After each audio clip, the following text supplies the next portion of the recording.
एक viral video में दावा किया जा रहा है कि वेनेजुएला के राष्ट्रपति को गिरफ्तार कर लिया गया है, पर इस दावे में सच्चाई कितनी है? चलिए आज हम इसी जटिल कहानी की परतें खोलते हैं और समझते हैं कि पूरा मामला क्या है।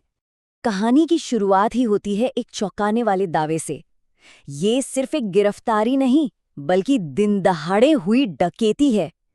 ये लाइन अपने आप में बता देती है कि मामला जितना सीधा दिखता है उतना है नहीं।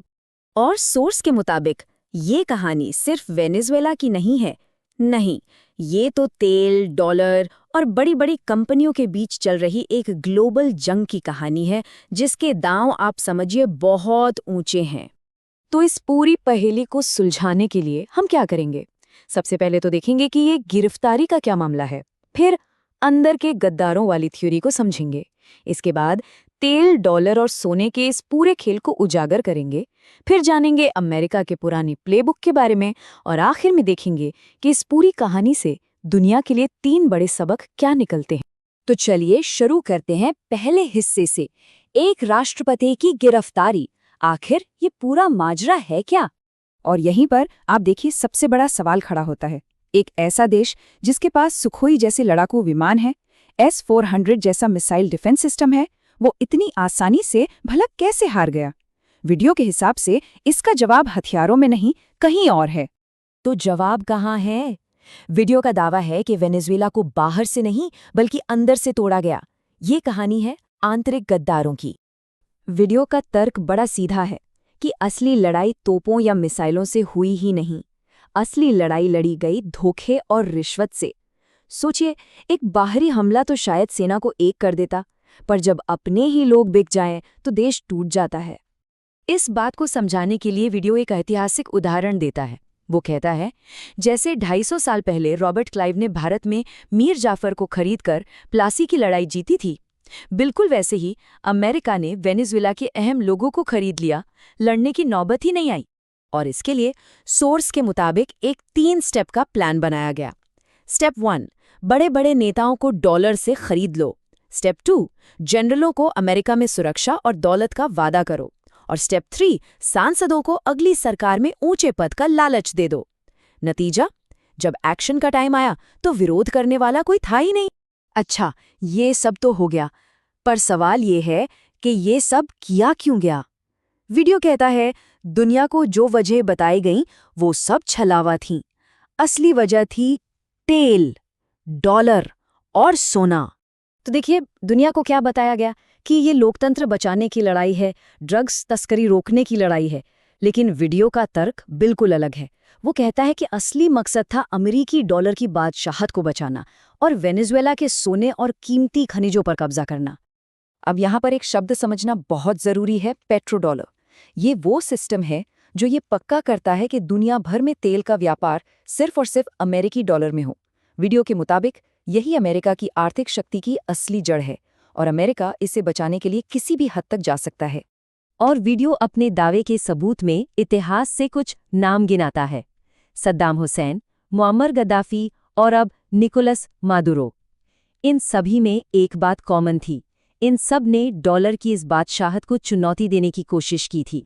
और फिर बात आती है सोने की। 161 टन। जरा सोचिए, वीडियो का दावा है कि वेनेजुएला के सेंट्रल बैंक में इतना सोना रखा है जो अमेरिकी अर्थव्यवस्था के लिए, जो कि खुद संघर्ष कर रही है, एक तरह से लिक्विड कैश है, एक आसान खजाना। पर ये लड़ाई सिर्फ पुराने खजानों यानी तेल और सोने की नहीं है, ये भविष्य की लड़ाई भी है। मतलब स्मार्टफोन और इलेक्ट्रिक गाड़ियों की बैटरी की लड़ाई। वेनेजुएला में कोल्टन और लिथियम के बहुत बड़े भंडार हैं, जो आज की टेक्नोलॉजी के लिए आप जानते हैं कितने जरूरी हैं। वीडियो का तर्क ये है कि वेनेजुएला में जो कुछ भी हुआ वो कोई अकेली घटना नहीं है, बल्कि ये अमेरिका के एक पुराने प्लेबुक का हिस्सा है। एक ऐसा खेल जो वो दशकों से दोहराता आ रहा है।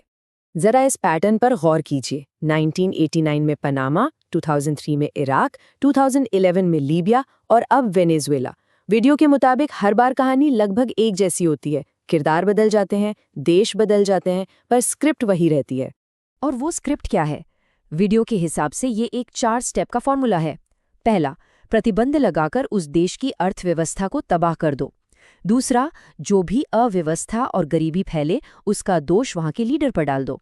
तीसरा, विपक्ष को पैसा दो ताकि देश में अंदर ही अंदर लड़ाई शुरू हो जाए। और आखिर में लोकतंत्र बचाने के नाम पर मिलिट्री भेज दो। और आज के डिजिटल जमाने में इस खेल में एक नया पहलू जुड़ गया है, डिजिटल गुलामी। वीडियो दावा करता है कि जमीन पर ऑपरेशन शुरू होने से ठीक पहले एक बड़े साइबर हमले ने वेनेजुएला के सारे कम्युनिकेशन, जीपीएस और रडार सिस्टम को ठप कर दिया। मतलब देश को एक झटके में अंधा और बहरा बना दिया गया। तो इस पूरी कहानी से, इस पूरे विश्लेषण से दुनिया क्या सबक ले सकती है? वीडियो के मुताबिक 3 बड़े सबक हैं।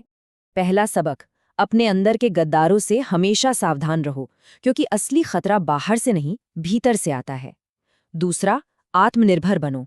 अपनी टेक्नोलॉजी, अपनी करेंसी, अपने पेमेंट सिस्टम्स, सब पर अपना कंट्रोल रखो। और तीसरा, और शायद सबसे कड़वा सबक, इस दुनिया में जो एक जंगल की तरह है, ताकत ही सबसे बड़ा सच है।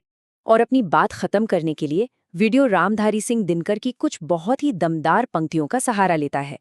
क्षमा शोभती उस भुजंग को जिसके पास गरल हो, उसका क्या जो दंतहीन, विषरहित, विनीत और सरल हो। मतलब साफ है, शांति और क्षमा की बात भी वही कर सकता है जिसके पास शक्ति हो। तो ये पूरा विश्लेषण हमें एक बड़े सवाल के साथ छोड़ जाता है। अगर ये सच है कि इतिहास हमेशा जीतने वाला ही लिखता है, तो फिर वो कहानियाँ जो हमें अक्सर बताई जाती हैं, उन पर हम कितना यकीन कर सकते हैं? ये एक ऐसा सवाल है जो हमें सोचने पर मजबूर करता है।